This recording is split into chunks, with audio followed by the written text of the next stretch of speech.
douceur, un sujet que j'aime beaucoup et que je veux partager avec vous aujourd'hui. On vit dans un monde de plus en plus compétitif. La mentalité dans le milieu professionnel, dans les études, dans le travail et même dans la rue, c'est je ferai mon chemin, bats-toi pour avancer et cela souvent au détriment des autres. Mais vraiment, cette attitude agressive face à la vie peut déteindre même sur nous les chrétiens. On peut vraiment développer cette attitude où est-ce qu'on est doux, mais à l'église, en famille. Mais lorsqu'on vient dans le monde professionnel, au travail, au campus universitaire, peu importe dans les autres situations dans lesquelles on se trouve, on a du mal à distinguer entre nous, chrétiens, et ceux qui ne sont pas chrétiens parce qu'on est aussi autant agressifs que les autres. Mais vraiment, la douceur est notre carte de visite et il y a une puissance dans la douceur. La première chose à savoir, c'est que la douceur, c'est la manifestation du caractère de Christ en moi. Oui, je veux ressembler au Seigneur Jésus. Vraiment, je dois aspirer à ressembler à Christ. Et la douceur est vraiment cette manifestation de son caractère. Jésus dit dans Matthieu 11 au verset 29, « Prenez mon joug sur vous et recevez mes instructions, car je suis doux et humble de cœur,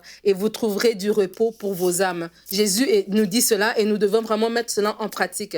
La deuxième chose de la douceur, c'est que la douceur, en fait, nous amène à posséder notre héritage. Dans Matthieu 5, au verset 5, la Bible dit, c'est Jésus qui parle, il dit « Heureux ceux qui sont doux, car ils hériteront de la terre. » Quelle belle promesse! Il y a une puissance dans la douceur, il y a une force à avoir cette approche face aux gens, face aux choses. Quand on est doux, les gens veulent nous faire du bien. Quand on est doux, les gens veullen nous approcher. Quand on est doux, on gagne à long terme. Et vraiment, j'ai envie de dire à quelqu'un que devant tes défis au travail, devant ce collègue qui te pique, qui t'envoie des petites piques à tout bout de champ, votre réponse, c'est vraiment la douceur. Devant cette situation peut-être familiale qui est conflictuelle, votre réponse dans cette situation-là, c'est la douceur. Et devant la calomnie, devant les difficultés, notre caractère ne doit pas changer. Au contraire, l'amour de Dieu en nous doit être visible dans toutes nos actions.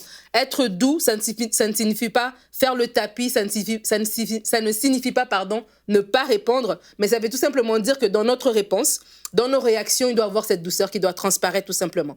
Parce qu'au final, nous devons refléter le caractère de Christ en tout temps. Et vraiment, notre manière de parler, notre comportement, on va vraiment apporter beaucoup si on voit dans notre attitude une attitude de douceur, on voit dans notre attitude une attitude qui témoigne tout simplement qu'on appartient à Jésus-Christ. Alors, je vous exhorte aujourd'hui à puiser dans la puissance si importante, si insoupçonnée de la douceur et d'en faire votre carte de visite.